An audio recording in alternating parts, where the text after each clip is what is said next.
Nick, tell me about your place of wellness. My place of wellness is simply to choose to be really present and to rest inside my being. When I'm painting, it takes me somewhere quite different and really makes me feel good, and yeah, to finish a painting is a very special thing for me, and to share my art with people is a very special thing. So that's it. I mean, have you got a specific spot?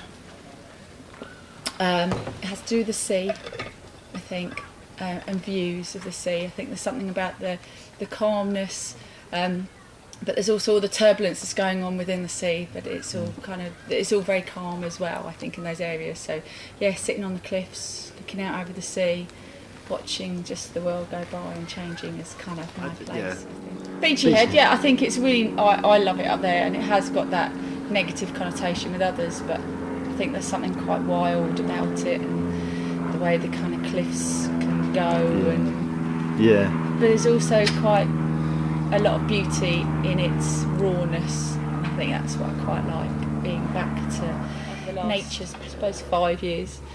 I've really started to find some more way of finding that inner peace and not keep running, and being more mindful of the moment and exploring mindfulness for that moment, enjoying the moment that we are then and there, rather than hurrying on to the next thing or dwelling about the rubbish. I took quite a long time to discover it. I started getting interested in meditation when I was, I don't know, about 28 or something.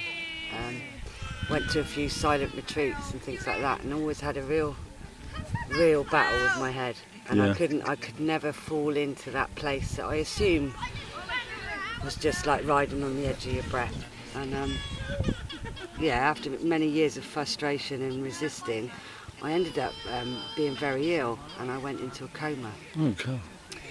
And my memory of that coma is a really beautiful place, and it's the pause between the in-breath and the out-breath. And if I lie down and I open my throat and I get into that position that I was in when I was in a coma, I can get there immediately. Wow. And it just shuts everything else down, and it just leaves me somewhere like that. And it's a very precious gift. That is so interesting. It immediately makes me think of the words expiration, inspiration. You know, these expires when you die, and you know, coma is a sort of place between the death and life. Yeah, but it took sort of knocking me down and stripping me away to get this out of the way for me to really know what that meant. And now, you know, I crave that silence, and that's what keeps me well. I do a lot of solitary walking, and I sit in a particular place, and I can sort of access it almost immediately. Brilliant. Which is such a gift.